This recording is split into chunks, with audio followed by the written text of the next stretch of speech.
Join Forum IS Academy, trusted by hundreds of toppers, including IS Rank 1 Shruti Sharma.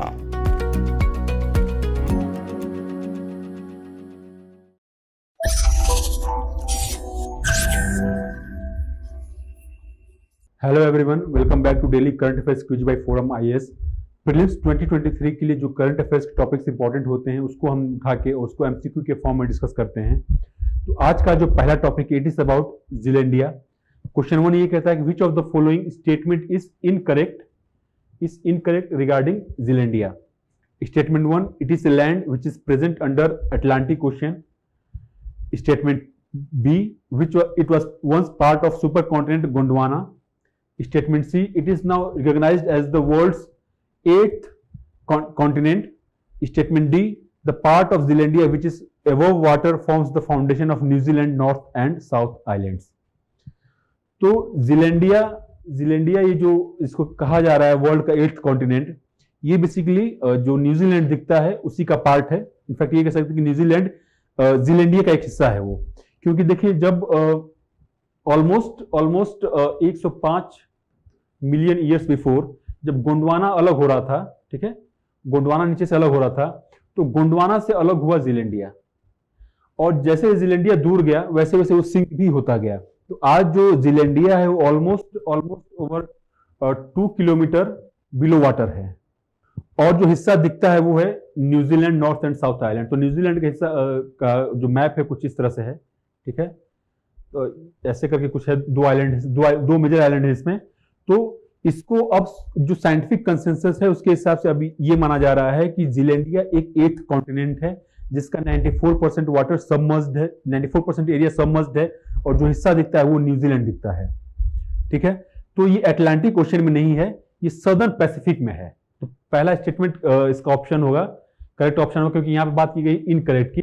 तो ये गोंडवाना का हिस्सा था once, almost more than 105 million years ago ये अलग हुआ गोंडवाना से, दूर गया और सिंक भी हुआ ये पानी में, और अब ये 2 किलोमीटर अंडर वाटर है। तो जो हिस्सा दिखता है वो न्यूजीलैंड है, और अब इसको कहा जा रहा है world's 8th continent. Correct option is A. Question number 2, extended fund facility was seen in the news recently, has been set up by option A World Bank, option B International Monetary Fund, option C Asian Development Bank, option D New Development Bank. Extended fund facility अभी news में आया था in the context of Sri Lanka, और अगर श्रीलंका में जो developments हो रहे हैं इकोनॉमी को लेके, अगर उससे आप जानते होंगे, तो Sri Lanka approached IMF last year for accessing extended fund facility. तो एक्सटेंडेड फंड फैसिलिटी एक IMF का ये एक तरह से कह सकते हैं कि एक फाइनेंस करने का तरीका है कि अगर कोई भी कंट्री बैलेंस ऑफ पेमेंट के क्राइसिस से गुजर रही है तो एक्सटेंडेड फंड फैसिलिटी से उसको पैसे दिए जाते हैं, और श्रीलंका को अभी $3 बिलियन दिए गए हैं। इंडिया के साथ भी जो क्राइसिस हुआ था अर्ली 90s में, BOP क्राइसिस, इन्फ्लेशन भी था, तो उस समय जो किसी भी कंट्री का जब रिजर्व कम हो जाता है कि उसका जो इंपोर्ट है उसको फाइनेंस ना कर पाए, लाइक श्रीलंका का भी लेस देन 15 दिन का, इनफैक्ट श्रीलंका तो डिफॉल्ट कर गया था। इंडिया का जब BOP क्राइसिस हुआ था तो 15 दिन का बस इंपोर्ट फाइनेंस करने का पैसा था इंडिया के पास, तो इंडिया को ने भी एक्सेस किया था एक्सटेंडेड फंड फैसिलिटी। तो करेक्ट ऑप्शन होगा B International Monetary Fund. Question number 3, which of the following is are the causes behind the human animal conflict. Statement 1, habitat fragmentation. Statement 2, increase in area under cultivation. Statement 3, increasing livestock population. बहुत common sense पे question based है ये। Human animal conflict का होना मतलब कि जहां भी इंसानों ने इंक्रोच किया है ओवर एनिमल लैंड, वहां पे ह्यूमन एनिमल कॉन्फ्लिक्ट देखने को मिलता है। तो पहली बात तो ये है कि जो उनका हैबिटेट है, जो उनका एरिया जहां पे वो रहते हैं वो फ्रेगमेंट हो गया है, either due to agriculture fields, या फिर कुछ लीनियर प्रोजेक्ट वहां से जा रहा है, लाइक कोई रोड जा रहा है, कोई इलेक्ट्रिसिटी का पुल जा रहा है उधर से, ठीक है। तो उसकी वजह से जो फ्रेगमेंट हो जाता है लैंड, उसकी वजह से भी वो पॉपुलेशन, जो ह्यूमन पॉपुलेशन की तरफ मूव करते हैं या फिर उनको और नजदीक आ जाते हैं, ठीक है। तो फ्रेगमेंटेशन की वजह से भी होता है। इंक्रीज्ड एरिया अंडर कल्टीवेशन, तो अगर जहां भी एनिमल्स रहते हैं, अगर उस एरिया को इनक्रोच कर दिया जाए, उसको कल्टीवेशन में ला दिया जाए, तो उनका जो हैबिटेट है वो और कम हो जाएगा। मीन्स कि जो इंसान है वो एनिमल हैबिटेशन की तरफ मूव कर रहा है, तो जहां जो एनिमल था वो अपनी जगह पे है, लेकिन हुआ क्या कि they will come in close contact और उनके बीच में इश्यूज होंगे या फिर एनिमल्स अटैक करेंगे, और सिक्योरिटी के लिए जो इंसान है वो एनिमल पे अटैक करेगा, again human animal conflict. Increasing live stock population, ये भी एक रीजन है कि जैसे जैसे लाइव स्टॉक पॉपुलेशन बढ़ रहे हैं तो उनके ऊपर जो प्रे करने वाले एनिमल हैं उस पर अटैक करते हैं।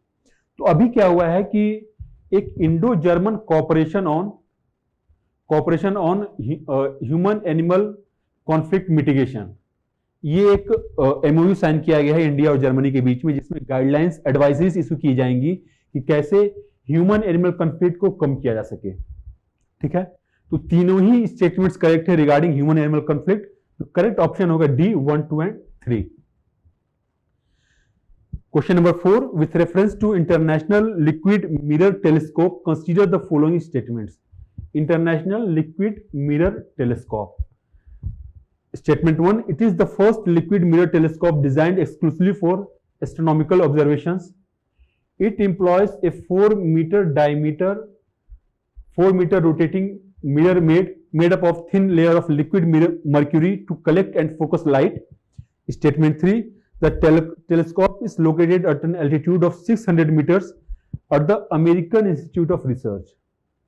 ठीक है, तो ये जो इंटरनेशनल लिक्विड मिरर टेलीस्कोप है ये उत्तराखंड में है, अमेरिका में नहीं है। उत्तराखंड में एक रिसर्च इंस्टीट्यूट है on the name of Aryabhatta. ठीक है, Aryabhatta research institute for observational science, वहां पे इस टेलीस्कोप को रखा गया है। और स्टेटमेंट 1 जो है that it is liquid Mirror telescope, ये करेक्ट है, design for exclusive for astronomical observations. तो ग्रेविटेशनल लेंसिंग हुआ, एस्टेरॉइड्स हुए, ठीक है, तो जो भी या फिर ये कि स्पेस में डेब्रिस है उनको ऑब्जर्व करने के लिए ये टेलीस्कोप को डिजाइन किया गया है। तो पहला स्टेटमेंट करेक्ट है। Statement 2 that it employs a 4 meter diameter rotating mirror, ये भी करेक्ट है। It's made up of mercury to collect and focus light. तो जो मर्करी होता है लिक्विड फॉर्म में है और ये रिफ्लेक्ट भी करता है, तो लाइट को फोकस किया जा सकता है, कोई भी स्पेस से लाइट आ रही है तो। स्टेटमेंट 2 भी करेक्ट है। मैंने आपको बताया कि ये अमेरिकन इंस्टीट्यूट ऑफ रिसर्च में नहीं है, it is in Aryabhatta research for observational science, Uttarakhand में नैनीताल में है ये। तो थर्ड स्टेटमेंट इनकरेक्ट है। 1 and 2 करेक्ट है। करेक्ट ऑप्शन होगा A 1 and 2 only. Question number 5, with reference to world happiness report of 2023, consider the following statements. Statement 1, as per the report, the happiest country in the world was Switzerland. Statement 2, India has improved its ranking from the previous year. Statement 3, the report measures happiness based on GDP per capita among others. देखिए factual है, report बार बार UPSC पूछा करती है, कोई index है, कोई report है, उसके बारे में, उसके फाइंडिंग्स उसके बारे में। पहला स्टेटमेंट है that Switzerland is the happiest country, it is incorrect because the happiest country in the world currently as per world happiness report is Finland. ठीक है, पहला स्टेटमेंट इनकरेक्ट है। The report India has improved its ranking from the previous year, पिछले साल जो India की ranking थी वो थी 136, अभी जो रैंकिंग है 125 है, इनफैक्ट 127 है।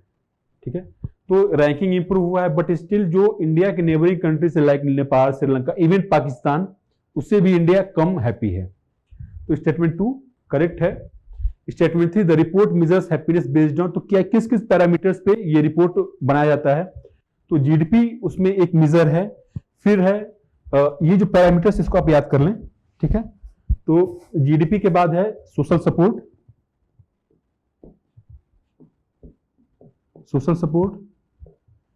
फिर है हेल्दी लाइफ एक्सपेक्टेंसी, फिर है फ्रीडम, जेनरोसिटी, और लास्ट में है लो करप्शन।